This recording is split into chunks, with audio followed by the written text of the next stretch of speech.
Hello students, तो आज के हमारे टॉपिक हैं मायोसाइटिस और इन्फ्लेमेटरी मायोपैथी। साथ ही साथ हम डिस्कस करेंगे mixed connective tissue disorder and polyarteritis nodosa. इस पूरे लेक्चर में अगर आपको कहीं कोई डाउट आता है तो आप कमेंट सेक्शन में ड्रॉप कीजिएगा। हम कोशिश करेंगे कि हम आपके ज़्यादा से ज़्यादा डाउट सॉल्व कर सकें। तो चलिए स्टार्ट करते हैं मायोसाइटिस से, जिसको हम क्या बोलते हैं, इन्फ्लेमेटरी मायोपैथी भी बोलते हैं। क्या होता है मायोसाइटिस, ध्यान दीजिएगा, आप इसके वर्ड से ही इसको डिफाइन करिए। मायो मीन्स आप जानते हैं मसल, मायो मीन्स क्या होता है, मसल्स, और आइटिस जहां भी दिख जाए उसका मतलब होता है इन्फ्लेमेशन।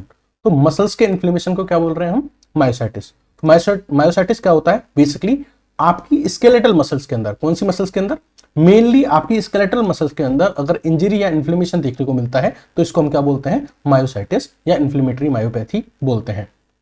अब हम इसके कॉज की पीछे बात करेंगे कि इस इन्फ्लेमेशन या इंजरी का कॉज क्या रहा है। तो प्रोबेबली ये माना जाता है कि इसका जो कॉज रहता है वो इम्यूनोलॉजिकली मीडिएटेड रहता है, यानी इसका जो कॉज है वो क्या है, ऑटो इम्यूनिटी, यानी कि आपकी बॉडी का जो इम्यून सिस्टम है, आपकी बॉडी का जो इम्यून सिस्टम है, वो इम्यून सिस्टम आपकी ही बॉडी की मसल्स, आपकी ही बॉडी की मसल्स पे क्या कर रहा है, अटैक कर रहा है और उनको क्या कर रहा है, डिस्ट्रॉय कर रहा है। ठीक है, तो इसका जो कॉज है वो क्या है, ऑटो इम्यूनिटी, यानी आपका इम्यून सिस्टम ही आपकी मसल्स पे क्या कर रहा है, अटैक कर रहा है और उनको डिस्ट्रॉय कर रहा है। मायोसाइटिस को बेसिकली हम थ्री टाइप्स में पढ़ते हैं। One is dermatomyositis, another is polymyositis and third one is inclusion body myositis. एक एक करके इनको डिटेल में डिस्कस करेंगे। सबसे पहले हम स्टार्ट करते हैं डर्मेटोमायोसाइटिस के साथ। सो डर्मेटोमायोसाइटिस, यहाँ पे दो वर्ड आ रहे हैं, एक तो मायोसाइटिस और एक डर्मेटो। तो दोनों का मतलब समझिए। मायोसाइटिस का मतलब तो आप समझ ही गए कि आपकी जो मसल्स होंगी, जो आपकी स्केलेटल मसल्स होंगी, उनके अंदर इन्फ्लेमेशन होगा। लेकिन कौन सी वाली, स्केलेटल वसल्स में भी कौन सी मसल्स, तो हम आपको बताएंगे प्रॉक्सिमल मसल्स। प्रॉक्सिमल मसल्स कौन सी होती हैं, वो मसल्स जो आपके ट्रंक रीजन के क्लोज होती हैं। ट्रंक रीजन क्या होता है, जैसे आपका थोरैक्स, एब्डोमेन और पेल्विस, इन तीनों रीजन्स को मिला दिया जाए तो उसको ट्रंक रीजन बोलते हैं। इस ट्रंक रीजन के जो पास वाली मसल्स होती हैं, जैसे कि आपके शोल्डर की मसल्स, हिप की मसल्स और नेक की मसल्स, इन मसल्स के अंदर आपको इन्फ्लेमेशन या इंजरी देखने को मिलेगी, तो इसको हम क्या बोलेंगे, डर्मेटोमायोसाइटिस बोलेंगे। लेकिन इसमें मायोसाइटिस का मतलब तो क्लियर हो गया, डर्मेटो का मतलब अभी भी रह गया है। तो ठीक है, मसल्स के अंदर इन्फ्लेमेशन हो गया, ये समझ में आ गई, जिसकी वजह से पेशेंट को क्या देखने को मिलेगी, वीकनेस देखने को मिलेगी। लेकिन यहाँ पे डर्मेटो का क्या मतलब है, इसका मतलब यह है कि उस पर्सन के, डर्मा मतलब क्या होता है, स्किन, यानी उस पर्सन की स्किन के रिलेटेड भी इश्यू उस पर्सन को रहेंगे। यानी मसल्स तो अफेक्टेड हो रही हैं, उसके साथ साथ उसकी स्किन में भी आपको क्या देखने को मिलेंगे, कुछ प्रॉब्लम्स देखने को मिलेंगी, कुछ इश्यूज देखने को मिलेंगे। क्या क्या देखने को मिल सकते हैं, तो उसको डिस्कस करते हैं। उस पर्सन की जो आईज हैं, उन आईज के अराउंड आपको रेसेस देखने को मिल सकते हैं, जिसको हम बोलते हैं हेलिट्रोप रेसेस। आप यहाँ देख रहे हैं इस पर्सन के आईज के अराउंड यहाँ पे रेड रेड रेसेस आपको देखने को मिल रहे हैं, this is called as heliotrope rashes. साथ ही साथ आपको पेप्यूल्स देखने को मिल सकते हैं ऑन द नकल्स एंड फेलिंजेस। तो आप यहाँ पे देख पा रहे होंगे इस पर्सन की जो ये नकल्स हैं एंड यहाँ पे जो फेलिंजेस हैं, यहाँ पे आपको क्या देखने को मिल रही है, रेडनेस देखने को मिल रही है, पेप्यूल्स देखने को मिल रहे हैं। इसको हम बोलते हैं गॉट्रॉन पेप्यूल्स। इसके अलावा क्या क्या सिम्टम देखने को मिल सकते हैं स्किन रिलेटेड, जो पर्सन है उसके नेक रीजन पे और बैक रीजन पे, यानी नेक रीजन पे आपको शायद नहीं दिख रहा होगा, ये नेक रीजन और ये जो बैक रीजन, यहाँ पे आपको क्या देखने को मिल सकती है, रेसेस देखने को मिल सकते हैं, और इसको हम बोलते हैं सॉल साइन। आपको देखना, हमने देखा होगा कि जो नेता टाइप लड़के होते हैं या जो शायर टाइप लड़के होते हैं वो सॉल उड़ते हैं, तो सॉल को यहाँ ऐसे बैक से डालते हैं वो, तो इसलिए इसको क्या बोला है, सॉल साइन बोला गया है। ठीक है, on the skin of neck and back. Okay, next और क्या क्या इश्यूज आपको देखने को मिल सकते हैं, आपको वी शेप्ड रेसेस देखने को मिल सकते हैं नेक, जिसको आप बोलते हैं नेकलेस साइन। आपको पता है फीमेल जो पहनती है नेकलेस पहनती है, वो यहाँ पे इस तरीके से पहनती है, ठीक है, नेकलेस को, तो उसी तरीके से वी शेप यहाँ पे रेसेस आपको देखने को मिल सकते हैं पेशेंट की बॉडी के अंदर, ऑन द नेक, पेशेंट के नेक पे, जिसको हम क्या बोलेंगे, नेकलेस साइन देखने को मिलेंगे। इसके साथ साथ ही इसके रिलेटेड इश्यूज में आपको क्रैक्ड हैंड देखने को मिल सकते हैं पेशेंट के जो हैंड्स होंगे वो ऐसे, उनमें क्या होगा, क्रैकिंग सेंस होंगे, ठीक है, जिसको बोलते हैं cracked hand and it is also known as mechanic hands. तो ये स्किन रिलेटेड इश्यूज थे जो डर्मेटोमायोसाइटिस के पेशेंट के अंदर देखने को मिल सकते हैं, इसलिए नाम है डर्मेटो और मायोसाइटिस। अब हम पर्सन की जो मसल्स हैं उनकी अगर बायोप्सी करके देखेंगे तो हमें देखने को मिलेगा कि इन्फ्लेमेशन हो रहा है, मसल्स में क्या हो रहा है, इन्फ्लेमेशन हो रहा है। लेकिन ये जो इन्फ्लेमेशन है ये कैसा है, पेरीफेसिकुलर नेचर का है। पेरीफेसिकुलर का मतलब क्या है, पेरी मतलब पेरीफेरी और फेसिकुलर मतलब फेसिकल्स। आपको पता है अगर ये कोई मसल है, ये क्या है, ये कोई मसल है, तो ये जो मसल्स होती हैं ये बहुत सारे फेसिकल्स से मिलकर बनी होती हैं। ये क्या किससे मिलकर बनी होती हैं, इसमें क्या होता है, बहुत सारे फेसिकल्स होते हैं। ठीक है, बहुत सारे क्या होते हैं, फेसिकल्स होते हैं। तो ये कोई मसल थी, ये बहुत सारे फेसिकल से मिलकर बनी हुई थी। तो ये जो क्या है, फेसिकल्स है। तो यहां जो इन्फ्लेमेशन होता है वो पेरीफेसिकुलर होता है। तो ये फेसिकल्स हैं, तो इनकी पेरीफेरी पे होगा, यानी इस साइड इन फेसिकल्स की पेरीफेरी पे क्या होगा, इन्फ्लेमेशन होगा, पेरीफेसिकुलर इन्फ्लेमेशन। अब जब पेरीफेसिकुलर इन्फ्लेमेशन होगा तो इसकी वजह से आपको एट्रोफी देखने को मिलेगी, और जो एट्रोफी होगी वो होगी पेरीफेसिकुलर एट्रोफी। अब पेरीफेसिकुलर एट्रोफी का क्या मतलब है, इसका ये मतलब है कि जो पेरीफेरी की जो आपके फेसिकुलस होंगे, जो पेरीफेरी वाले ये आपके फेसिकुलस होंगे, ये क्या होंगे, स्मॉल साइज के होंगे। क्या होंगे, स्मॉल साइज के होंगे एज कंपेयर टू जो आपके सेंटर में फेसिकुलस हैं। तो आप देख रहे हैं जो सेंटर वाले फेसिकुलस हैं ये तो लार्ज हैं, लेकिन जो पेरीफेरी वाले जो फेसिकुलस हैं वो क्या है, स्मॉल साइज के होंगे ड्यू टू द एट्रोफी। तो what I want to tell you is that कि डर्मेटोमायोसाइटिस में जो इन्फ्लेमेशन होता है वो पेरीफेसिकुलर होता है, यानी आपको पेरीफेरी की तरफ देखने को मिलता है, जिसकी वजह से पेरीफेसिकुलर एट्रोफी भी देखने को मिलती है, जिसकी वजह से जो पेरीफेरी के साइड के जो फेसिकुलस होते हैं वो स्मॉल इन साइज होते हैं, और जो सेंट्रल वाले होते हैं वो क्या होते हैं, लार्ज होते हैं। तो यहाँ दूसरे वीडियो में आपको दिखाया गया है कि जो पेरीफेरी की तरफ जो फेसिकुलर्स हैं वो स्मॉल है and the central one are the large. Okay, कौन सी ऑटो एंटीबॉडीज बनती हैं उनको हम बात कर लेते हैं इन डर्मेटोमायोसाइटिस और मायोसाइटिस। तो antibody involve are anti nuclear antibody, ये प्रेजेंट होती हैं, साथ ही साथ anti MI2AB anti auto antibody present होती है, जिसकी वजह से स्किन रिलेटेड इश्यू आते हैं। एंटीजो एंटीबॉडी आती है देखने को मिलती है उन पर्सन के अंदर जिनके अंदर आपको मैकेनिक हैंड्स देखने को मिलते हैं। एंटी P140 एंटीबॉडी देखने को मिलती है इन द जुवेनाइल डर्मेटोमायोसाइटिस, यानी किसी यंग एज के पीपल के अंदर जब आपको डर्मेटोमायोसाइटिस देखने को मिलती है तो उसके अंदर आपको एंटी P140 एंटीबॉडी देखने को मिलती है। तो हमने डर्मेटोमायोसाइटिस क्लियर कर लिया। Now moving forward for the second, that is polymyositis. तो हमने 3 बताए थे, डर्मेटोमायोसाइटिस, पॉलीमायोसाइटिस और इंक्लूजन बॉडी मायोसाइटिस। तो डर्मेटोमायोसाइटिस खत्म हो गया, नाउ पॉलीमायोसाइटिस। पॉलीमायोसाइटिस में भी क्या होता है, आपकी जो प्रोक्सिमल मसल्स होती हैं उनके अंदर क्या होता है, इन्फ्लेमेशन होता है, उनके अंदर क्या होता है, इन्फ्लेमेशन होता है। तो सर ये तो हमने डर्मेटोमायोसाइटिस में भी पढ़ा था कि जो पेरीफेरी की मसल्स होती हैं उनके अंदर क्या होता है, इन्फ्लेमेशन होता है। तो यहां पे एक चीज और हो रही थी कि स्किन रिलेटेड इश्यूज भी आ रहे थे, डर्मेट इश्यूज भी आ रहे थे। बट पॉलीमायोसाइटिस में क्या होता है, सिर्फ और सिर्फ प्रोक्सिमल मसल्स अफेक्ट होती हैं, डर्मेटो वाले जो फीचर्स थे वो यहां नहीं आते हैं।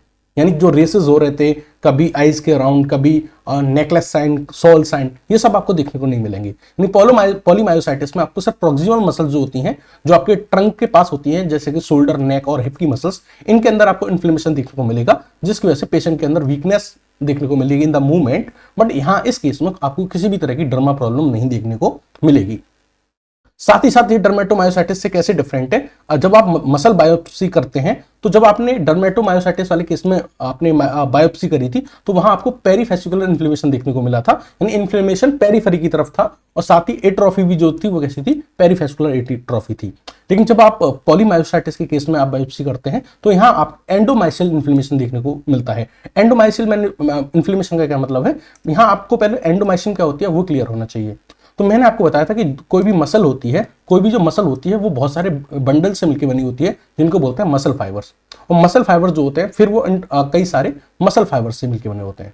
तो मसल्स मिलकर बनी होती हैं फेसिकल से, और फेसिकल से मिलकर बने होते हैं मसल फाइबर से। मसल की जो कवरिंग होती है उसको एपीमाइसियम बोलते हैं, फेसिकल्स की जो कवरिंग होती है उसको पेरीमाइसियम बोलते हैं, और मसल फाइबर की जो कवरिंग होती है उसको हम क्या बोलते हैं, एंडोमाइसियम मिलते हैं। तो यहाँ पे इन्फ्लेमेशन आपको यहाँ देखने को मिलेगा in the endomysium of the muscle fibres. इसलिए पॉलीमायोसाइटिस में जो इन्फ्लेमेशन होता है वो कौन सा होता है, एंडोमाइसियल इन्फ्लेमेशन होता है। और यहाँ आप इस डायग्राम में देख पा रहे होंगे, ये जो इन्फ्लेमेशन है inside the fascicles, that is endomysial inflammation.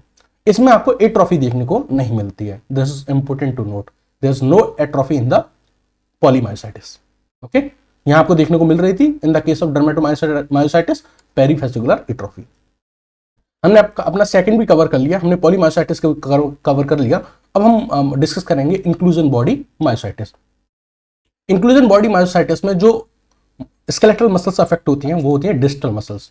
Difference समझ में आ रहा है आपको, डर्मेटोमायोसाइटिस और पॉलीमायोसाइटिस, इसमें आपकी प्रॉक्सिमल मसल अफेक्ट होती थी, लेकिन इंक्लूजन बॉडी मायोसाइटिस में आपकी डिस्टल मसल्स अफेक्ट होते हैं। डिस्टल मसल कौन सी, जो ट्रंक से दूर की तरफ होती है। और इसमें जो ये जो इंक्लूजन बॉडी मायोसाइटिस है ये मोस्ट कॉमनली आपको कहां देखने को मिलता है, ओल्ड एज पीपल के अंदर देखने को मिलता है। यहां जो ये डायग्राम है ये हेल्दी मसल का डायग्राम है, किसका, हेल्दी मसल का डायग्राम है। और हेल्दी मसल में जो आपको ये दिख रहे हैं ये क्या है, आपके मसल फाइबर्स है, ठीक है, मसल फाइबर्स है। अब अगर आप यहाँ मसल फाइबर देख रहे हैं तो this is normal healthy muscle fibres, लेकिन वही चीज अगर आप इंक्लूजन बॉडी मायोसाइटिस वाले पर्सन की मसल फाइबर देखेंगे तो उस पर्सन के मसल फाइबर के अंदर आपको इंक्लूजन बॉडी देखने को मिलेंगी। उस पर्सन के मसल फाइबर्स के अंदर आपको क्या देखने को मिलेंगी? इंक्लूजन बॉडी देखने को मिलेंगी। ये इंक्लूजन बॉडी क्या होती है? ये एबनॉर्मल क्लम्प्स होते हैं प्रोटीन के जो मसल फाइबर के साथ के अंदर पाए जाते हैं। साथ ही साथ in the person of inclusion body myositis आपको रिम्ड वैक्यूल्स भी देखने को मिलेंगे। ये रिम्ड वैक्यूल्स को अगर आपको देखना है, विजुअलाइज करना है, तो आप गोमोरी ट्राइकोम नाम के स्टेन को यूज करेंगे to visualise this rimmed vacuole. इन रिम्ड वैक्यूल के अंदर भरा हुआ होता है एमाइलॉइड्स, और इस एमाइलॉइड्स को अगर आप विजुअलाइज करना चाहते हैं तो जो स्टेन आप यूज करेंगे दैट इज कॉन्गो रेड। तो यहां हमने अपनी तीनों तरह की जो मायोसाइटिस थी उनको डिस्कस कर लिया है। Now we will move forward for the next disease that is mixed connective tissue disorder. तो जैसा कि इसके नाम में है कि ये क्या है? मिक्स्ड और कनेक्टिव टिश्यू। यानी कहां का डिसऑर्डर है? किस रीजन का डिसऑर्डर है? तो कनेक्टिव टिश्यू में प्रॉब्लम आ रही है। किस नेचर की है? मिक्स नेचर की है। तो बेसिकली इस पर्सन के अंदर डिसीज होगी, उसके अंदर आपको मिक्स्ड फीचर देखने को मिलेंगे। कुछ फीचर्स उसको सिस्टमिक ल्यूपस एरिथेमेटोसस के देखने को मिलेंगे, कुछ फीचर्स उसको स्क्लेरोसिस को देखने को मिलेंगे, और कुछ फीचर्स उस पर्सन के अंदर आपको पॉलीमायोसाइटिस को देखने को मिलेंगे। इस पर्सन के अंदर जो ऑटो एंटीबॉडी फॉर्म होती है वो होती है एंटी U1 RNP एंटीबॉडी, जिसमें RNP का मतलब होता है राइबोन्यूक्लियोप्रोटीन्स। ट्रीटमेंट के तौर पे हम इस पर्सन को स्टेरॉइड्स देते हैं, जैसे कि कॉर्टिकोस्टेरॉइड्स एंड इम्यूनोसप्रेसेंट देते हैं। Okay, now moving forward for the next and last disease that is polyarteritis nodosa, जिसको हम शॉर्ट में पेन भी बोलते हैं। पॉलीआर्टराइटिस नोडोसा क्या होती है? It is group of disease. इसमें ग्रुप ऑफ डिसीज होती हैं, कई सारी डिसीज होती हैं, लेकिन जो मेन कैरेक्टरिस्टिक डिसीज है इस पेन की वो है necrotising inflammation of the walls of blood vessels. यानी आपकी जो ब्लड वेजल्स की जो वॉल्स होती है, ब्लड वेजल्स की जो वॉल्स होती हैं, उनके अंदर इन्फ्लेमेशन होता है और साथ ही साथ वो डेड होने लगती हैं। लेकिन आपको इसमें ये याद रखना है कि इसमें जो ब्लड वेजल्स अफेक्ट होती हैं वो मीडियम साइज की ब्लड वेजल्स होती हैं यूजुअली। तो बेसिकली आपकी मीडियम साइज की जो ब्लड वेजल्स होती हैं उनकी जो वॉल होती है उसमें इन्फ्लेमेशन होता है और वो डेड होने लगती है। तो this is the characteristic feature of the polyarteritis nodosa. अगर हम कॉज की बात करें कि what is the cause of this inflammation and necrotization, तो the cause is immunologic pathogenetic mechanism, यानी कहीं ना कहीं autoimmunity is responsible for this polyarteritis nodosa. Autoimmunity यानी कि आपका जो इम्यून सिस्टम है, आपकी बॉडी का जो इम्यून सिस्टम है, वो आपकी बॉडी की जो ब्लड वेजल्स हैं उनकी वॉल्स में क्या कर रहा है? इन्फ्लेमेशन कर रहा है और इनके अंदर नेक्रोसिस कॉज कर रहा है। ठीक है, अभी ऑटो इम्यूनिटी क्यों होती है? तो आपको पता है ऑटो इम्यूनिटी होती है due to the failure of self tolerance, यानी कि आपका इम्यून सिस्टम आपके ही बॉडी पार्ट्स के लिए टॉलरेंस शो नहीं कर रहा है।